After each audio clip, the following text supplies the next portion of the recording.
Hey everybody, it's Dak here from the Ed Boys, and welcome to episode 58 of our RuneScape 2007 Road to 100 Mil.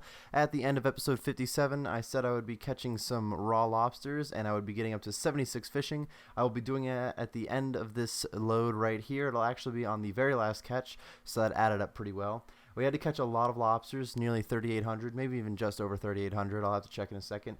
But either way, it was a ton of lobsters to catch, and it did kind of take a while, but oh, here we go. I should be getting 76 fishing? Yeah, there it is.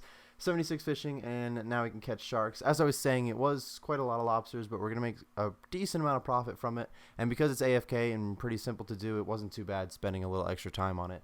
Now that I have 76 fishing and all of these lobsters, I'm going to run up to the Grain Exchange where we can sell them and see how much money we've made. Alright everybody, here we are safe and sound at the Grain Exchange where I'm going to be selling the lobsters. I did get just under 3,800, which is still quite a lot of lobsters, and sadly they did drop by a little bit for each lobster, but really not too much to make that much of a difference, even though we did catch quite a lot.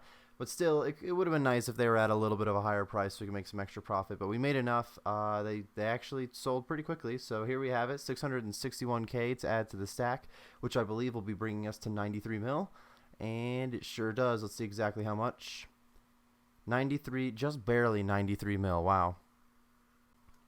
Now that I have finished selling all of the lobsters, I have run back to the fishing guild, and since we just got 76 fishing, we are going to be fishing some sharks for a while, which seems kind of weird because the episode title is Nature Runes, and Nature Runes are what landed as the number 3 on the Moneymaker, but I will not be doing Nature Runes because we have done a ton of Nature Runes in this series getting up to 75 rune crafting. I will still talk about the Nature Runes in just a second, but first I'd like to go over sharks for just a little bit and tell you how many we're going to do. I think I'd like to catch about 1,000 of them, which might take a little while, but we'll make a pretty decent profit, about the same money we made when we just did the lobsters. It is kind of slow, especially right at 76 fishing. I would prefer to be 90, maybe even 95 fishing for this, but I didn't really have time to go get 90 or 95 fishing. And I did want to at least visit sharks to show that they are a decent moneymaker. It's not a bad moneymaker at our level, even though I'm saying it's going to be slow. It's going to be faster than lobsters, which we were just doing. So if I was willing to do lobsters, I'm definitely willing to do sharks. But I'm only going to be catching about 1,000 of them. That's not even going to get us a full level in fishing. It's really just a little bit of money we're making from sharks, but I definitely would highly recommend it if you were 90 or 95 fishing. Monkfish might still be quicker. I'd have to do some experimenting on it, but either way, sharks is a decent moneymaker. It clearly didn't make the top 10 because we're doing it now for the first time, but we just happen to be doing it instead of Nature Runes because we've done so many. But now I can get into the Nature Runes, and we can go over the pros and cons and then some of the GP and XP rates. We're going to start with the cons as always, and the first con that I have here is that it is fairly dangerous to be running Nature Runes. There's really only one smart way to do it. There's other ways to run Nature Runes, but I believe the best way to run it is through the Abyss, and that's what can make it dangerous. Not only do you have to run through the wilderness, but you have to go through the Abyss itself. The Abyss is not too dangerous. If you have a decent defense level, you can usually survive in there, no problem. But running through the wilderness is a different story. You never really know what PKers are going to be out there, and just having a decent defense level is not necessarily going to keep you safe from a pretty good PKer or even a group of them. The next thing I have on the cons is that it's very slow XP. I usually put any experience in the pros list because if you're getting XP while you're trying to make money, then I consider that a bonus. In this case, I kind of put it as a con for a couple reasons. For one, the way we did Nature Runes, I was trying to get to 75. That was really one of our only goal, or excuse me, level goals. The other level goal we really had was 80 agility, and that didn't take nearly as long as this 75 rune crafting. So the fact that I had a level goal with it makes the slow XP kind of a con. And the other reason is this is such a popular way to train rune crafting, especially once you get to 44. And only getting a little bit of experience is kind of a pain if you're trying to get up to 90 or even 99 rune crafting. Of course, there are other ways to do it, but you make so much money this way, it's really hard to move on to those other methods. Now we can do the pros list, which is a pretty good list. Starts off with it's a great money maker. You make a lot of money from it is the general idea of it. I'll be giving the rate in a second, but it's definitely one of the top money makers we did in terms of money per hour. And the other pro that I have would be that it's generally low requirements. Clearly having 91 rune crafting would make this go a lot faster because you can now do double Nature Runes, and I would not consider 91 rune crafting to be a low requirement. but you only need 44 rune crafting to do it in the first place. And then once you get to 50, you start making a decent profit because you get the next pouch. And at 75, which is more of a medium requirement, you start really making profit. But still, 50 rune crafting being the max level, plus you want to have some agility, some mining and thieving to get through the abyss, maybe some defense levels. So there's a lot of different levels to get some requirements in, but they're all pretty low. The first time I did nature runes, I really didn't have any decent or any good levels, and I was still making a pretty good profit. Speaking of profit, we can now move on to the GP and the XP rates. We'll start off with the XP. I was getting about 18,000 experience an hour because I was able to do just about 2,000 runes an hour, and at 9 XP apiece, that's 18k XP, which is pretty bad. It definitely was really slow getting to 75, and I couldn't imagine going all the way to 91 or even 99 if you were just doing nature runes. But luckily we didn't have to in this series, so we never really got to see how that would work.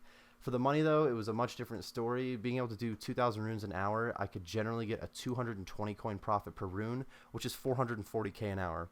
Now, getting up to 75, you can get more rune essence per trip, or excuse me, I should say pure essence per trip, so you can make a lot more than that. And then once you get to 91, you could be making up to even up to 1.2 mil an hour pretty easily. But I didn't have 91. I was just under 75, so I was getting about 440k an hour, which was pretty good. That's the reason it landed third.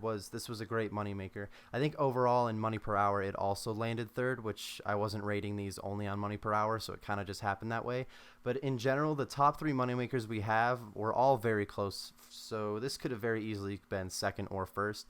I really enjoy nature runes. It ended up being the thing that we did the most of by far because I went all the way to 75 rune crafting. So of the money we made in the series, nature runes is the biggest chunk of it, but it wasn't necessarily the most money we made per hour, landing it at, as you can see, number 3.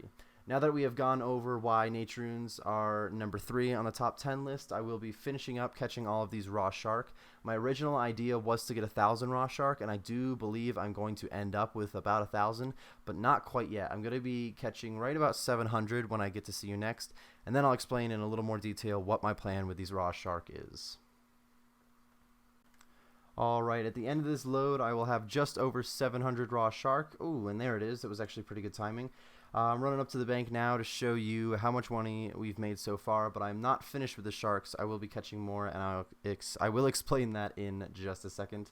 Here you can see, where is it? We have 702 raw shark. I will grab all but one because that one is just going to change it by like 600 coins. But just to give you an idea of how much money we've made so far, and myself, I guess, 471k profit at the moment, which is pretty good, but I want to make a little bit more overall from them. So I'm going to keep fishing. I am going up to 1,000, but I'm not doing it in this episode. I was originally not going to have an in-between episode for the top 3 because the top 3 moneymakers were going to land me right on 100 mil, and it was all going to work out well. But instead, I decided I'm going to take the last little bit of sharks and make them into the in-between episode this time so that at least we have something to look forward to at the beginning of next episode. So that is the current plan. I'm going to be fishing up to 1,000 sharks, which another 300 really isn't going to take me too long. I think I want to say I'm getting 150 an hour. That's a rough guesstimate. I probably could be giving a better number later if I was paying more attention, but I'm not really. But in general, 300 is not going to take me too long, so this actually is going to be one of our shorter in-between episodes and less profit overall. But when we are done selling these sharks, we may even get up to 94 mil. We'll see. I don't actually think we will, but there is a small chance. Anyways, that is going to wrap up today's episode, everybody. I hope you enjoyed. We are now into the top 3. We only have 2 more episodes to go, and episode 60 is going to be the finale, so we are almost wrapped up with this 100 mil. It has all gone well so far. I hope you guys have been enjoying just like I have, and I will see you next time. I want to thank you guys for watching today's video and helping support the channel. If you enjoyed the video, we would appreciate it if you would hit that like button and tell us what you liked about it in the comments section below. If you're looking for more videos like this one, then go ahead and join the cul-de-sac by clicking that subscribe button and follow us on Twitter at @TheEdBoys. All links are in the description.